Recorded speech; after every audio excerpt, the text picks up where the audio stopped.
Dites-moi dans la barre de commentaires quel genre de pression, de pétage de câble ou de chantage vous avez déjà subi, vécu dans votre vie. Je regarderai tout ça parce qu'en l'occurrence aujourd'hui, on va ouvrir ensemble pour mon calendrier de l'Avent une page du chapitre 15 de mon livre qui s'appelle L'envers du décor, pression, harcèlement et pétage de plomb. Être libre, c'est savoir dire non. Sartre.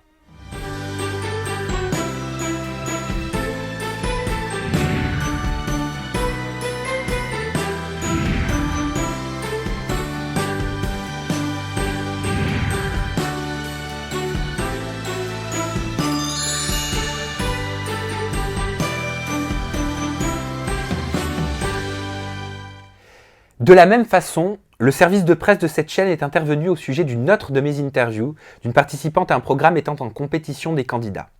Au cours de l'entretien, l'interviewée avait fait une allusion au passé sulfureux d'une collègue de tournage dont les débuts se trouvaient entachés par des révélations peu flatteuses. À l'époque, de nombreuses photos de son passé supposé d'escorte ressurgissaient et la chaîne voyait cela d'un très mauvais œil et faisait tout pour étouffer l'affaire. J'ai donc effacé toute référence au passé de cette candidate dans mon interview. Vous ne trouvez pas que c'est hypocrite ? Si les boîtes de production et les chaînes de télé tiennent à ce que leurs candidats n'aient rien à se reprocher, pourquoi ne sont-ils pas plus prudents lorsqu'ils font leur casting ? Comment peuvent-ils reprocher aux blogueurs, journalistes, intervieweurs de poser des questions sur les zones d'ombre d'un candidat qu'ils ont eux-mêmes choisi ? Combien de fois m'a-t-on répété avant un entretien « Pas de questions sur la drogue, pas de questions sur l'alcool, pas de questions sur l'escorting ». J'ai même reçu des SMS de producteurs tristes me demandant explicitement de protéger certains de leurs candidats, stars de leur programme, en effaçant toute mention relative à leur consommation de stupéfiants. Mot pour mot, et ouvrez les guillemets, je compte sur toi pour protéger le candidat, sur la drogue bien sûr en priorité, pas un mot sur ces accusations, fermez les guillemets. Parfois, presque malgré moi, j'ai su répondre au chantage qui m'était fait.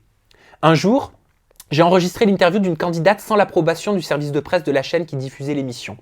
Pour tout vous dire, pris dans la frénésie du travail, j'avais complètement zappé. Mais je ne m'attendais pas à une telle réaction de leur part. La directrice du service de communication m'a appelée, furieuse, me faisant la leçon et me disant que mon attitude pourrait bien me coûter la venue des autres candidats présents sur sa chaîne. J'ai raccroché, estomaqué, sidéré par l'injustice de cette situation. Je leur avais par le passé quand même évité de nombreux scandales. J'avais toujours été assez conciliant et je me retrouvais sur le banc des accusés. Tout à coup, révolté par cette attitude, je l'ai rappelé pour lui dire le fond de ma pensée et recourir à ses propres méthodes d'intimidation. La suite, vous la découvrirez dans mon livre. Si vous ne pouvez pas patienter, le livre il est disponible tout simplement partout sur internet ou dans toute bonne librairie. Nous de notre côté on se retrouve demain. Vous me dites dans la barre de commentaires ce que vous pensez de mes révélations, du fait que je vous explique de façon extrêmement très transparente tout mon parcours depuis 5 ans, que ce soit dans les bons moments comme dans les mauvais, dans les réussites comme dans les échecs, même dans les erreurs que j'ai pu faire, que j'ai pu commettre. Voilà. Je vous donne rendez-vous demain. Vous prenez soin de vous. Bye bye.